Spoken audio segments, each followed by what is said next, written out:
So let's continue to talk about the S-H-I-T today. More specifically, let's talk about the H in the S-H-I-T, in the shit. Let's talk about the hurt today, right? Because what hurt does, has a tendency to do, it has a tendency to cloud your emotional clarity. Whenever you are walking around from a place of hurt, whenever you are focusing on what somebody else did to you, your emotional clarity gets clouded. Emotional wounds, usually carried from relationships, rejection, loss, and disappointment, create this feeling of hurt. And what hurt often has a tendency to do is it has a tendency to shut people down. So when you've been hurt in a situation, then you shut down emotionally, and you find it very difficult to open yourself up emotionally in relationship. A lot of people who have been hurt in relationships by other people, by the church, because I did experience that, honey, have a tendency to just shut down and shut out. They don't trust people. They don't let people in anymore. And this is the thing. When you are someone who is very connected in your personality and in the way that you show up, and you allow the actions of somebody else to truly alter who you are and how you show up in your life, you're actually doing yourself a disservice. You're not hurting that person. You know, I tell people all the time, holding on to unforgiveness because of what somebody did to you, that is something that is destroying you. That is something that is affecting you. That is something that is disrupting you emotionally, right? Because when you hold unforgiveness in your heart towards somebody, you have a tendency to play the events, to play the circumstance over and over again. But this is the thing.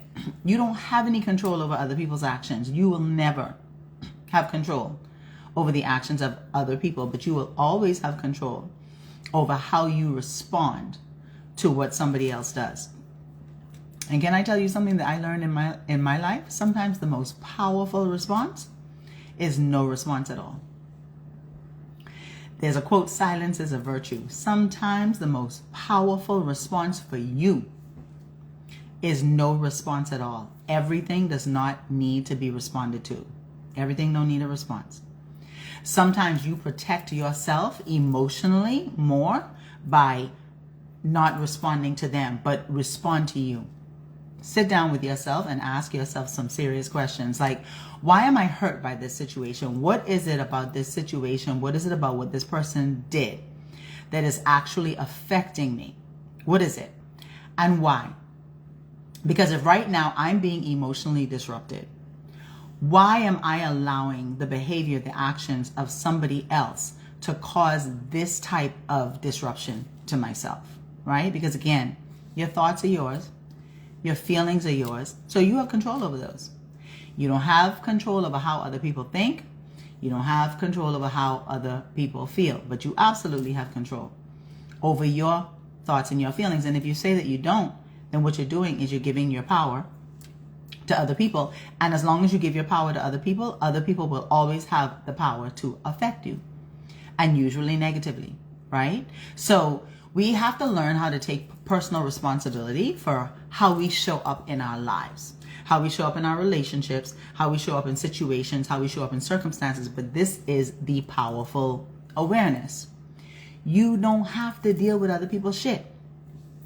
If you're in a relationship with someone, if you're in a connection with someone who is constantly bringing hurt to your space, who is constantly emotionally disrupting you, you don't have to deal with it. We always have two choices in life. Always two choices in every situation and circumstance. The choice to do it and the choice not to do it.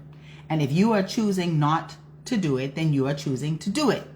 If you are choosing to do it, then you are choosing not to do it. Again, when we take responsibility for how we show up in our own life, the power in that is this. If I am creating it, I can recreate it. I can uncreate it. I can redo it. If I built it and I don't like it, I could break it down and I could rebuild it. That is the power in owning your shit. Because we talked about shame yesterday. Today we're talking about hurt. Because if you're walking around in your life carrying hurt, who's being affected by that? The person who hurt you or you? Okay, you, right?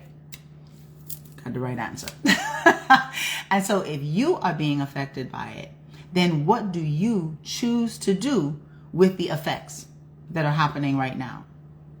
Your feelings are indicators. They are indicating one of two things. They are indicating to you that you are either in alignment with the highest aspect of yourself, or you are out of alignment with the highest aspect of yourself. If it doesn't feel good, it's not the highest aspect of yourself. If it feels good, it's the highest aspect of yourself, right? And again, the journey is individual.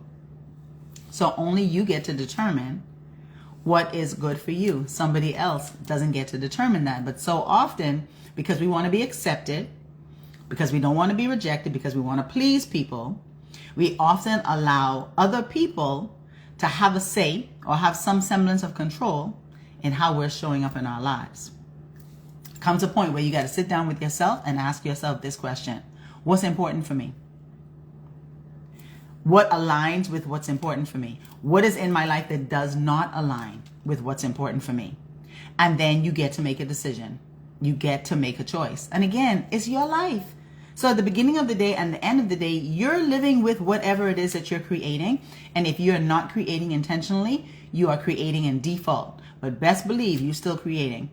That's why awareness is such a powerful position, and acceptance is an even more powerful position. You know, Maya Angelou says, when people show you who they are, believe them the first time. This is what Danica Carruthers says. When people show you who they are, stop hoping that they were something or someone different.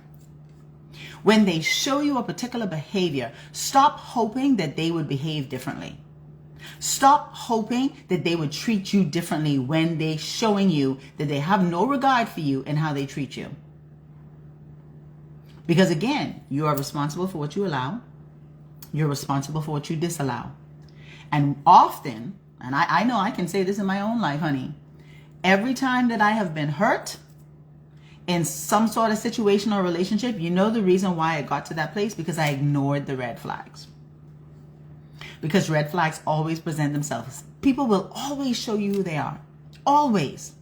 But often we ignore what we are being shown. We ignore what we are seeing. And so then when we come on the other side and we're being hurt and we're being devastated and we're being disregarded and we're being disrespected, we have to sit with ourselves. Like I did in February 2019 when I sat on the stairs with 3 police cars, all the lights flashing at 2:15 in the morning in my neighborhood. And I asked myself the question, Danica, how the fuck did you get here? How you got here where there's 3 police cars out 2:15 in the morning? And then the other part of me operating in some shame saying, Lord, I hope everybody in this neighborhood is asleep.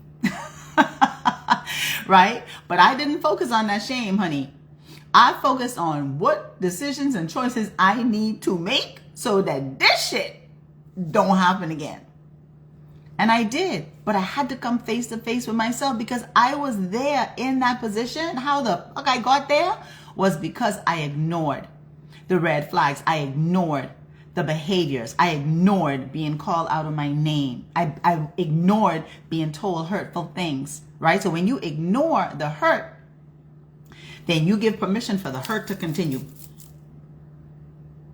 And when people know that they could treat you a certain way, more than likely they're going to continue to treat you that way. So you have to be the one to cut that off. You have to be the one to set up them boundaries. You have to not only institute the boundary, you have to enforce the boundary, because it makes no sense you trying to keep the thief out and you put up an electrical gate that will shock the person if they try to climb over your gate, and you don't turn the gate, you don't turn the shocker on. So you don't want to only institute boundaries, you want to enforce them. That's why children will continue to do the stuff that they know they can get away with, because you said, next time you do that, this is going to happen. The next time you do that, this is going to happen. And then the next time it happens, you don't do nothing. People get to understand patterns of behavior, right? So again, hurt is going to cloud your emotional clarity. So you want to clear that space. You want to find a way to let that go. And that's what Reclaim Your Power is all about, right? Because you cannot walk in your power. You cannot feel powerful if you feel like shit. If you feel like shame, hurt, insecure, if you feel shame, if you feel hurt, if you feel insecure, and if you're always triggered by what somebody else does because you have emotional wounds that have not been healed. Right? And so if you want to find out more information about what I got going on in Houston, Texas on April 11th and the 12th, April 11th is the day after my birthday. I turned 58 this year, y'all. Danica 5.8, honey. I am a higher version of myself this year. Then go right here to this website. And hey, if you have any questions based on what I've spoken about today, then let's have a dialogue. Put it in the comment section, okay? But you get to let the S out of shit, what we talked about yesterday, and the H out of shit that we're talking about today, you get to let that go. But you letting it go is on the other side of a decision and a choice, right? Remember, you're the author of your life, honey bun, and every choice that you make will reflect your power or it will reflect your pain, okay? So you go ahead and you have yourself the most amazing day, the most amazing evening whenever you're watching this. Let it be amazing, and don't you dare let anybody else fuck it up, okay? Don't give anybody else the power to have that sort of negative impact in your life. Love you. I'll talk to you later. I'll talk to you tomorrow. We're going to continue to talk about shit. Tomorrow, we're going to talk about insecurities. Tomorrow, okay? So if you don't follow me so you can get the notification when I go live. All right? And if this makes sense to you and you feel like you know somebody who needs to hear it, sharing is caring. Love you. Talk to you later. Bye.